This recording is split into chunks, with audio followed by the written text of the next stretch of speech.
Don Schmidt, the Book Kahuna, coming at you with today's publishing tip for the day. Today's publishing tip, bread alone.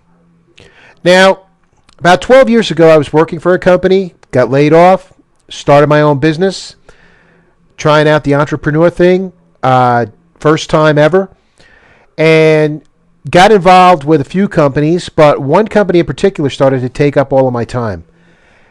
What I failed to do, which I should have done, was completely keep marketing myself to other companies, other people in the industry, so that even if anything happened to the slate of people that I was working with, I would always have a backup plan B.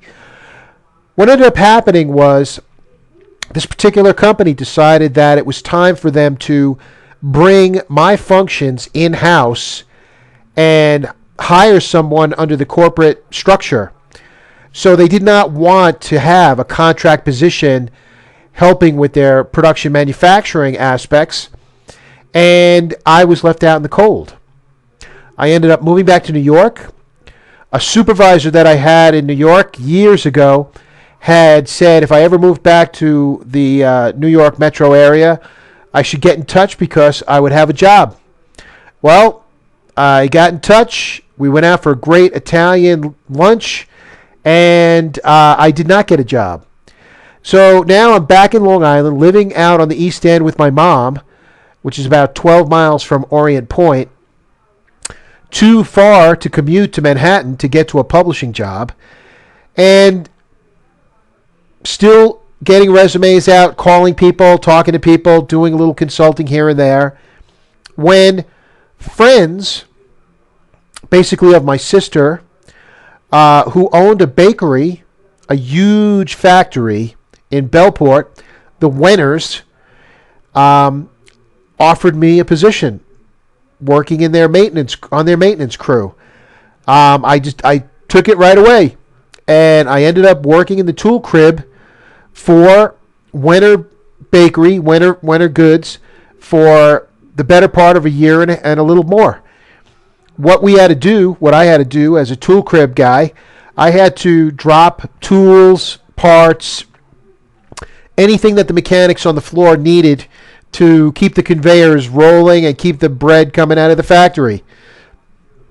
And I don't look at it as a bad thing or a bad experience.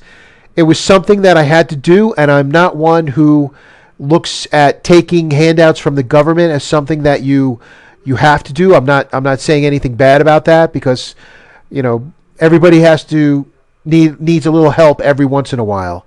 But I firmly believe that if you can get out there and do something, find something to do until the next big opportunity comes along, you got to do bread. Bread alone will work.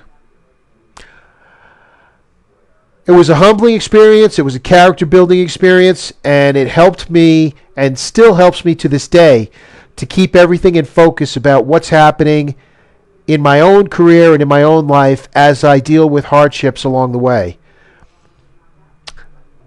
That's my tip for today. Bread alone. You can see your way past hardships. This too will pass, and you will make it into a new beginning. Don Schmidt, the Book Kahuna, bread alone, work at a bread factory, and you know what? You get to take home bags of rolls. Till the next one, Don Schmidt, the Book Kahuna, saying bye-bye.